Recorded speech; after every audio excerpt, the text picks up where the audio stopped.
Bara á fyrstu viðbrögðum eftir mjög sannfærandi sigur?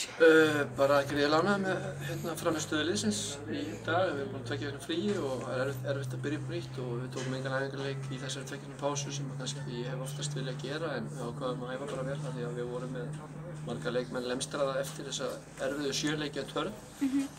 Þannig að þess vegna byrjuðum við nú á ápressu í dag og reyndum að svona keyra menn bara í gang svo við erum eitthvað sliðin yfir okkur. Ég fannst að kommentið kannski hald. En það var líka staðan á 1-0 og við erum búin að fullt að færum og okkur leiði vel en leikurinn var frábærlega framkvæmdur af mínu leikmönnum. Núna voru þið, má segja bara alla leikinn, mjög öflugir og komið sterkir inn í seinni hálfleik. Hvað lærið þið af seinni hálfleiknum á móti ÍA?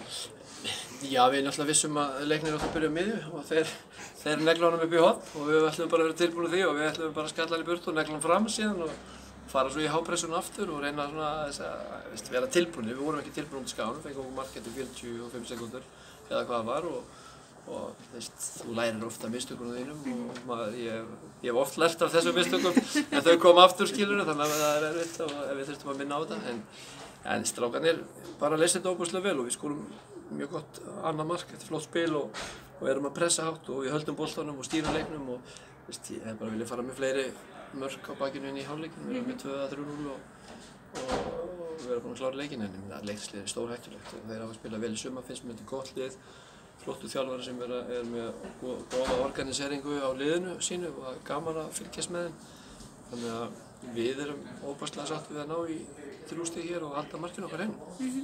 Það er alveg óbúðslega sannfærandi og eins og kemur inn og þú gáttu byrja á þessu hápressu, hvað annað gaf þessi pásu ykkur? Já, hún fekk bara frískari lappir. Við spiluðum 7 leiki á þessum 28 dögum meðan sum lið spiluðu bara 5. Önnur fengu 6 leiki og svo pásu og sum eru bara búin að spila 6 þannig að það er náttúrulega búið að hræra dálítið í þessu móti.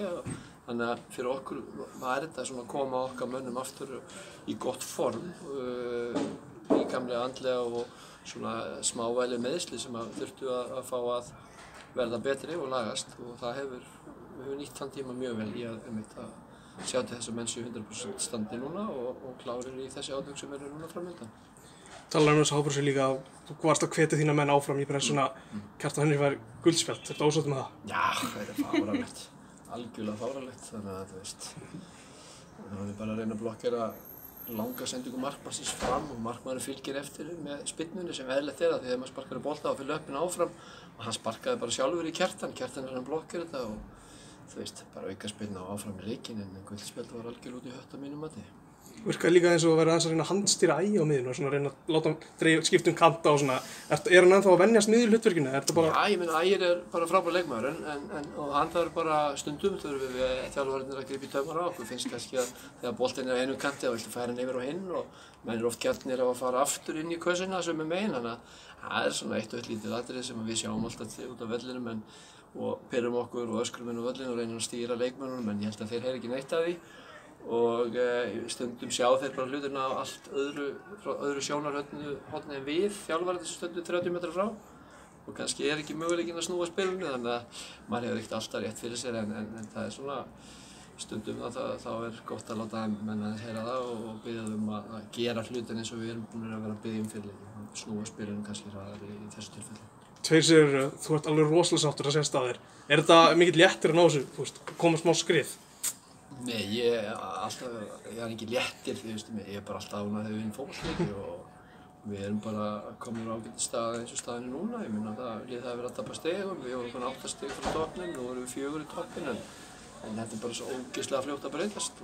Við höfum bara verið grjótharðir við strákana og þeir við okkur. Við ætlum að halda áfram sama hvað gerist, sama hvað er langt í toppinn eða á tímabili gátum við horft eiginlega styttra niður á botninn. Þannig að það er svo mörg ef í þessu.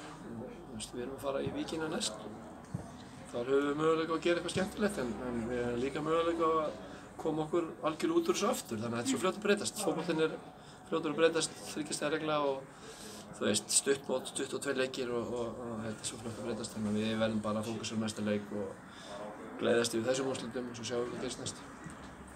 Kenny sem var frábær í kvöld, er ekki rétt skilið að hann verið í banni í næsta leik? Ég held að hann hafi fengið sitt 4. gula spjald í dag, þannig að þá reikna ég með því að hann verði ekki með á móti Víkingi. Hefurðu áhyggjur af því, svona með við hlutverk hans í þessum leikleik í kvöld? Já, ég hef alltaf áhyggjur ég missi leikmenn í leikbönni eða meðsli þannig að þú veist, hópurinn er ekki það stór þó hann sé þokkalega vel mannaður núna og ég ánægður með hann og þá auðvitað kenni ég bara leikmaður í okkar liði. Hann er frábær fyrir okkur í mörg ár og svona leikmaður sem allir þjálfarar elska að hafa í liðinu og þess vegna verður mikil missir á hann. En við leysum það.